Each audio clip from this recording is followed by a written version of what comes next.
Aparições de Jesus depois de sua morte. 56. Maria Madalena, porém, manteve-se fora junto do sepulcro vertendo lágrimas. E como chorava, tendo-se abaixado para olhar no sepulcro, viu 2 anjos vestidos de branco, sentados no lugar onde estivera o corpo de Jesus, um à cabeceira e o outro aos pés. Eles lhe disseram: Mulher, por que chorais? Ela lhe respondeu: É que arrebataram o meu Senhor, e não sei onde o colocaram. Tendo dito isto, ela se voltou e viu Jesus de pé, sem saber, contudo, que esse fosse Jesus. Então, Jesus lhe disse: Mulher, por que chorais? A quem procurais? Ela, pensando que fosse o jardineiro, lhe disse: Senhor, se fostes vós quem o arrebatou, dizei-me onde o colocastes e eu o levarei. Jesus lhe disse: Maria. Logo ela se voltou e lhe disse: Rabone, quer dizer, meu mestre. Jesus lhe respondeu: Não me toqueis, porque ainda não subi para o meu Pai, mas ide encontrar os meus irmãos e dizei-lhes de minha parte: Eu subo para o meu Pai e o vosso Pai, para o meu Deus e o vosso Deus. Maria Madalena veio, pois, dizer aos discípulos que ela vira o Senhor e que ele lhe dissera estas coisas. São João, capítulo 20, versículos de 11 a 18. 57. Naquele dia mesmo, 2 dentre eles, indo um para a aldeia chamada Emaús, longe 60 estádios de Jerusalém, falavam juntos de tudo o que se passara. E ocorreu que, quando conversavam e conferiam juntos sobre isso, o próprio Jesus veio encontrá-los e se pôs a caminhar com eles. Mas os seus olhos estavam retidos, na fim de que não pudessem reconhecê-lo. E ele lhes disse: De que conversais assim caminhando, e de onde vindes que estáis tão tristes? Um deles, chamado Cleófas, tomando a palavra, lhe disse: Só vós sois tão estranho em Jerusalém que não sabeis o que ali se passou nestes dias? O que? Lhes disse. Eles lhe responderam: Com respeito a Jesus de Nazaré, que foi um profeta poderoso diante de Deus e diante de todo o povo, e de que maneira os príncipes dos sacerdotes e os nossos senadores entregaram-no para ser condenado e morto e o crucificaram. Ora, esperávamos que fosse ele quem resgataria Israel, e entretanto, depois de tudo isso, eis o 3º dia que essas coisas se passaram. É verdade que algumas mulheres, das que estavam conosco, nos admiraram, porque indo antes do dia ao seu sepulcro, e não tendo ali encontrado o seu corpo, vieram dizer que anjos mesmo lhe apareceram, que lhes disseram que ele estava vivo. E alguns dos nossos, tendo estado também no sepulcro, encontraram todas as coisas como as mulheres lhes narraram, mas por ele não o encontraram. Então ele lhes disse: Ó insensatos, cujo coração é tardio em crer em tudo que os profetas disseram, não era preciso que o Cristo sofresse todas essas coisas e que entrasse assim na glória? E começando por Moisés, e em seguida por todos os profetas, lhes explicou em todas as Escrituras o que fora dito dele. Quando estavam próximos da aldeia para onde iam, ele fez parecer ir mais longe, mas o forçaram a se deter, dizendo-lhe: Permanecei conosco, porque é tarde, e que o dia já está em seu declínio. E ele entrou com eles.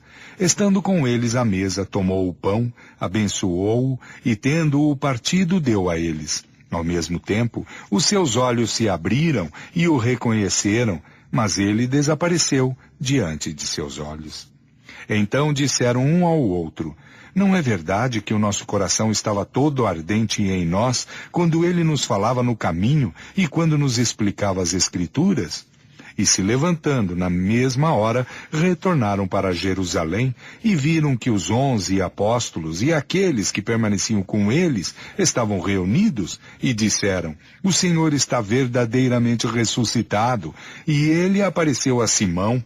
Então contaram também eles mesmos o que lhes acontecera no caminho e como o tinham reconhecido ao partir o pão. Enquanto assim conversavam, Jesus se apresentou no meio deles e lhes disse: A paz seja convosco, sou eu, não tenhais medo. Mas na perturbação e no temor de que foram tomados, eles imaginaram ver um espírito. E Jesus lhes disse, por que vos perturbais? E por que se elevam tantos pensamentos em vossos corações? Olhai as minhas mãos e os meus pés, e reconhecereis que sou eu mesmo.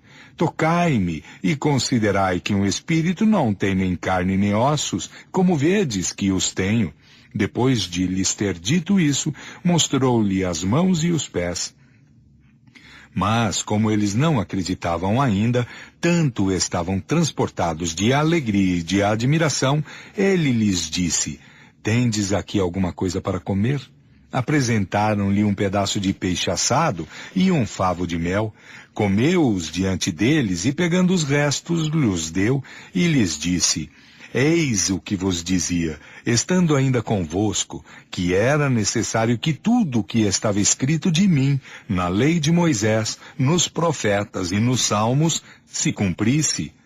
Ao mesmo tempo, lhes abriu o espírito para que entendessem as Escrituras, e lhes disse, assim é que está escrito, e é assim que seria preciso que o Cristo sofresse e que ressuscitasse dentre os mortos no terceiro dia, e que se pregasse em seu nome a penitência e a remissão dos pecados em todas as nações, começando por Jerusalém. Ora, sois testemunhas destas coisas, e vou vos mandar o dom de meu Pai, que vos foi prometido, mas por enquanto permanecei na cidade até que eu vos haja revestido da força do alto. São Lucas, capítulo 24, versículos de 13 a 49, 58. Ora, Tomé, um dos 12 apóstolos, chamado Dídimo, não estava com eles quando Jesus veio. Os outros discípulos lhe disseram, pois, vimos o Senhor. Mas ele lhes disse, se eu não vir em suas mãos a marca dos cravos que as atravessaram, e se não colocar o meu dedo no buraco dos cravos, e a minha mão no buraco do seu lado, eu não acreditarei absolutamente.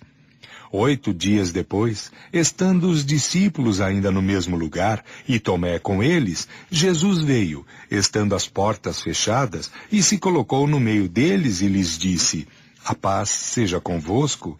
E disse em seguida a Tomé, pousai aqui o vosso dedo, e considerai as minhas mãos. Aproximai também a vossa mão, e metei-a em meu lado, e não sejais incrédulo, mas fiel.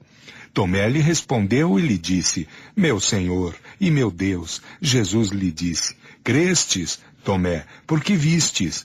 Felizes aqueles que creram sem terem visto. São João, capítulo 20, versículos de 24 a 29.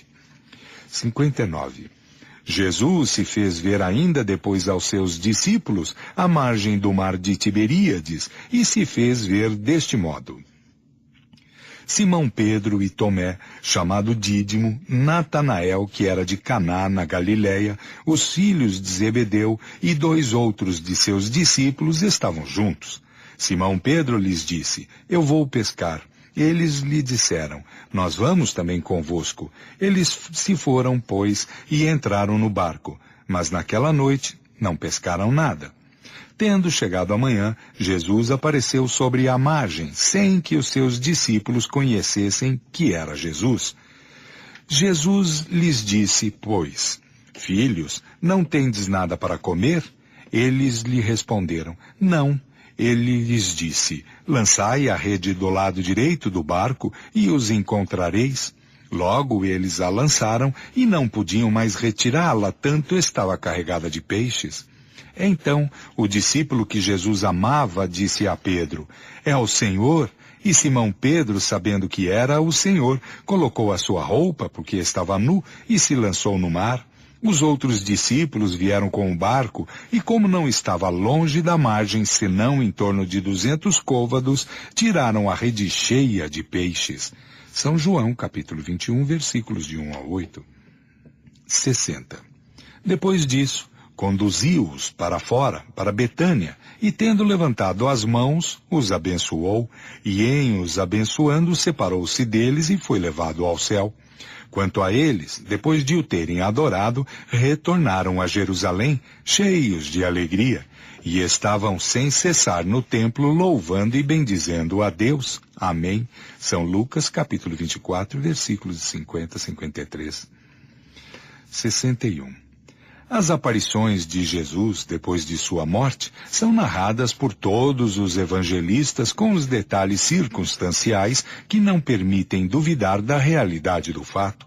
Aliás, elas se explicam perfeitamente pelas leis fluídicas e pelas propriedades do perispírito, e não apresentam nada de anormal com os fenômenos do mesmo gênero, cuja história, antiga e contemporânea, oferece numerosos exemplos, sem deles excetuar a tangibilidade.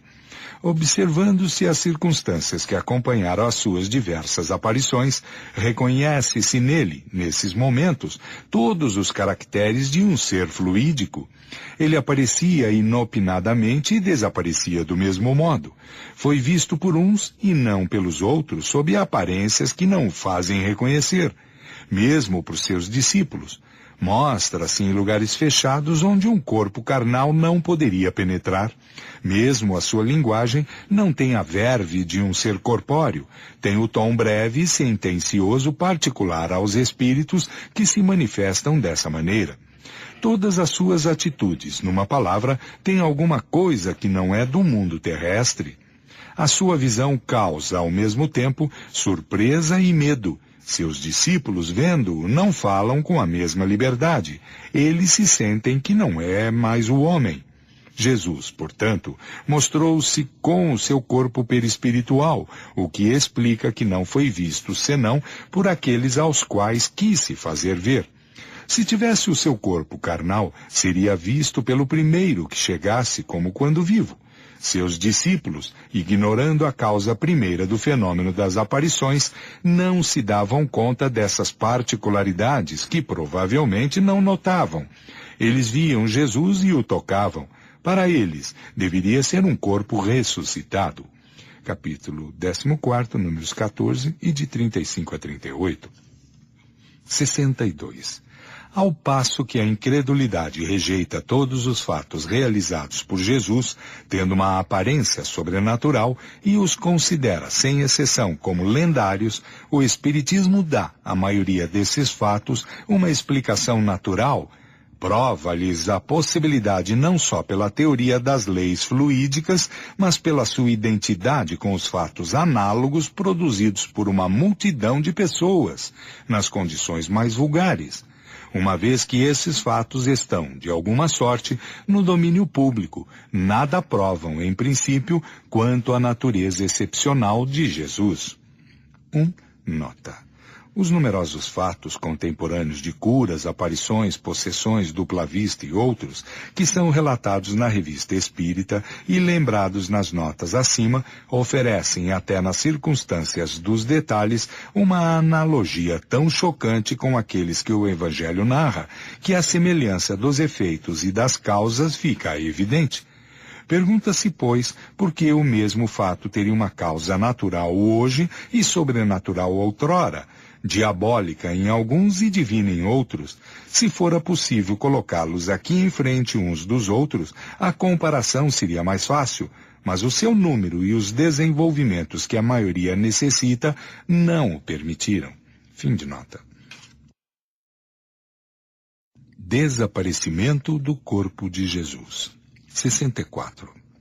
O desaparecimento do corpo de Jesus, depois da sua morte, foi objeto de numerosos comentários. Ele é atestado pelos 4 evangelistas sobre o relato das mulheres que se apresentaram ao sepulcro no 3º dia, e ali não o encontraram. Uns viram nesse desaparecimento um fato miraculoso, outros supuseram uma retirada clandestina.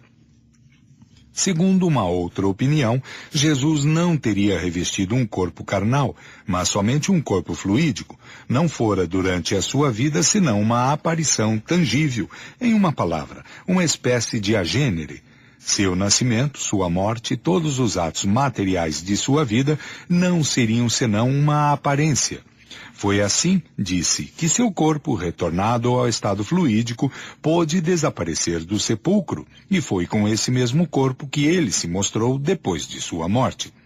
Sem dúvida, semelhante fato não é radicalmente impossível, segundo o que se sabe hoje sobre as propriedades dos fluidos, mas seria ao menos inteiramente excepcional e em oposição formal ao caráter dos agêneres. Capítulo 14, número 36.